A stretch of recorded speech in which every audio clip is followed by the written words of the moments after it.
Hello दोस्तों। सबसे पहले मैं आपसे रिक्वेस्ट करना चाहती हूँ कि वीडियो देखने के बाद सब्सक्राइब जरूर कर लीजिएगा। मैं इन वीडियोस को बनाने में बहुत मेहनत करती हूँ और इसी से मैं अपना खर्चा चलाती हूँ। जो भी सब्सक्राइब करेगा, मैं दुआ करती हूँ कि उसकी जिंदगी बहुत अच्छी, अमीर और खुशहाल हो। प्लीज प्लीज सब्सक्राइब कर लीजिएगा। शहर की चकाचौंध से दूर एक शांत से मोहल्ले में ताहिर और सुम्बुल अपनी नई शादीशुदा जिंदगी की नींव रख रहे थे। ताहिर एक सरकारी दफ्तर में क्लर्क था, सीधा, सादा और अपनी पत्नी से बेइंतहा मोहब्बत करने वाला।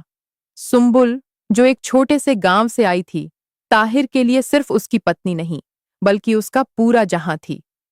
ताहिर की तनख्वाह बहुत ज्यादा नहीं थी, लेकिन उसने सुम्बुल को खुश रखने में कोई कसर नहीं छोड़ी थी। उनके पड़ोस में ही अरसलान रहता था। अरसलान शहर का एक रईस और रसूखदार लड़का था, जिसके पास महंगी गाड़ियां और दिखने में एक शानदार लाइफस्टाइल था। वह अक्सर अपनी बालकनी से सुम्बुल को घर के काम करते देखता। सुम्बुल की सादगी और उसकी मासूमियत अरसलान को अपनी ओर खींचती थी, लेकिन यह खिंचाव मोहब्बत नहीं, बल्कि एक जिद थी, एक ऐसी चीज को हासिल करने की जिद जो उसके पास नहीं थी।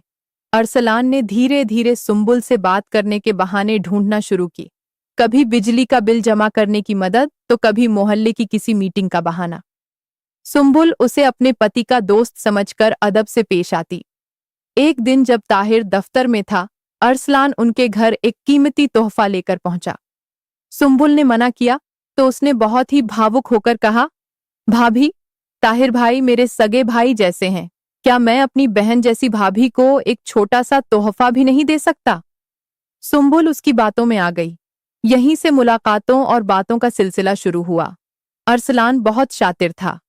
उसने सुम्बुल के मन में धीरे धीरे यह बीज बोना शुरू किया कि ताहिर उसे वह सुख सुविधाएं नहीं दे पा रहा है जिसकी वह हकदार है। वह कहता, सुम्बुल, तुम जैसी खूबसूरत लड़की को तो महलों में होना चाहिए था। कहाँ तुम इस छोटे से घर में हाथ काले कर रही हो? सुम्बुल का मन डोलने लगा। वह ताहिर से प्यार तो करती थी, लेकिन गरीबी की चुभन और अरसलान द्वारा दिखाए गए सुनहरे सपनों के बीच वह फंसने लगी। अरसलान ने इसका फायदा उठाया। उसने सुम्बुल को महंगे फोन और जेवर देने शुरू किए, जिन्हें सुम्बुल ने ताहिर से छुपाकर अपनी पुरानी संदूक में रख दिया।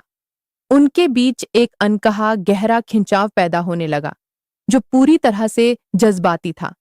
सुम्बुल को अरसलान की बातों में एक नया रोमांच मिलने लगा। वह ताहिर की सादगी को अब बोरियत समझने लगी थी। लेकिन हकीकत का सामना तब हुआ जब एक दिन ताहिर जल्दी घर आ गया और उसने सुम्बुल को अरसलान के साथ फोन पर हंस हंस कर बात करते देख लिया। ताहिर कुछ नहीं बोला, लेकिन उसकी आंखों में जो दर्द था, उसने सुम्बुल को अंदर तक झकझोर दिया। ताहिर का खामोश हो जाना सुम्बुल के लिए किसी सजा से कम नहीं था।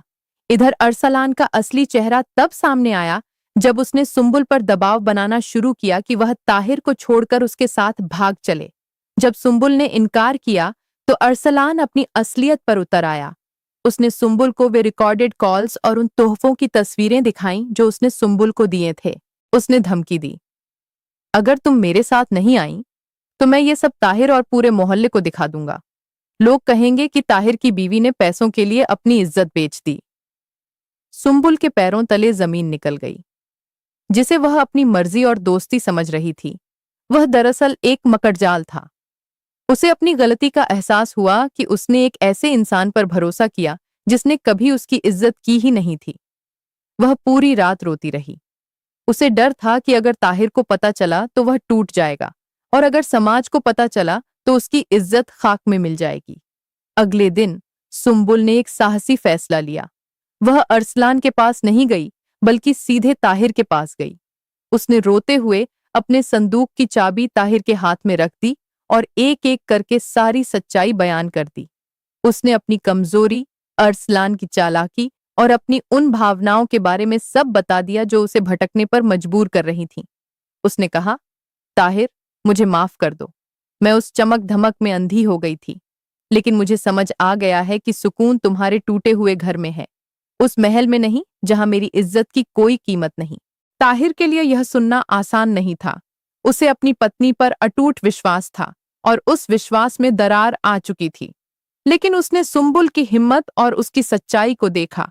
वह समझ गया कि सुंबुल ने गलती की है, लेकिन उसने उस गलती को स्वीकार कर लिया है। तभी अरसलान वहां धमक पड़ा। उसके हाथ में वही तस्वीरें और रिकॉर्डिंग्स थीं। उसने ताहिर के सामने वे सब फेंक दी और कहा, देख लो अपनी बीवी का असली चेहरा, ये मेरे पीछे पागल थी। ताहिर ने उन तस्वीरों को देखा, फिर शांत भाव से उन्हें समेटा और माचिस जलाकर अरसलान के सामने ही उन्हें राख कर दिया। ताहिर ने अरसलान की आंखों में आंखें डालकर कहा, अरसलान, ये कागज के टुकड़े मेरी बीवी का चरित्र तय नहीं कर सकते। उसने मुझे सब बता दिया है। जो गलती उसने की, उसका प्रायश्चित उसने मुझसे सच बोलकर कर लिया है। लेकिन तुमने जो किया, उसे जुर्म कहते हैं। तुम मेरी गरीबी का मजाक उड़ा सकते थे, लेकिन मेरी बीवी की मजबूरी और मासूमियत का फायदा उठाकर तुमने खुद को दुनिया की नजरों में गिरा लिया है। मोहल्ले के कुछ लोग भी वहां इकट्ठा हो गए थे।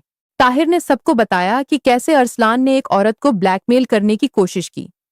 समाज की नजरों में जो अरसलान बद्धा आदमी बना फिरता था, उसकी असलियत सबके सामने आ गई। लोगों की हिकारत भरी नजरों ने अरसलान को वहां से भागने पर मजबूर कर दिया। उस रात घर में सन्नाटा था, लेकिन वह सन्नाटा बोझिल नहीं था। सुंबुल रसोई में खाना बना रही थी और ताहिर बाहर बैठा था। सुंबुल ने पास आकर कहा, क्या तुम मुझे कभी माफ कर पाओगे? ताहिर ने उसका हाथ थामकर कहा, माफी वहां दी जाती है जहां परायापन हो। तुमने सच बोलकर हमारे रिश्ते की नींव दोबारा रख दी है।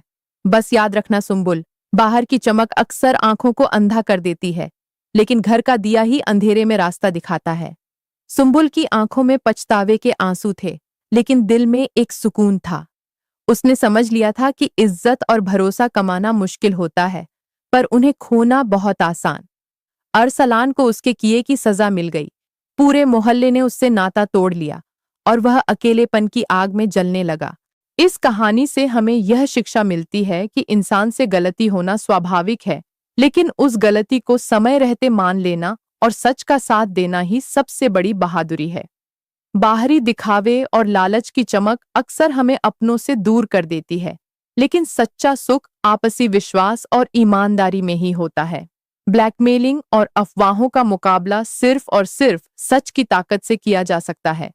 क्या आपको लगता है कि ताहिर ने सुंबुल को माफ करके सही किया? क्या एक बार टूटा हुआ भरोसा फिर से जुड़ सकता है? अपनी राय कमेंट्स में जरूर साझा करें। अगर कहानी पसंद आई हो तो इसे लाइक करें और चैनल को सब्सक्राइब करना न भूलें। अगली कहानी तक अपना ख्याल रखें। धन्यवाद।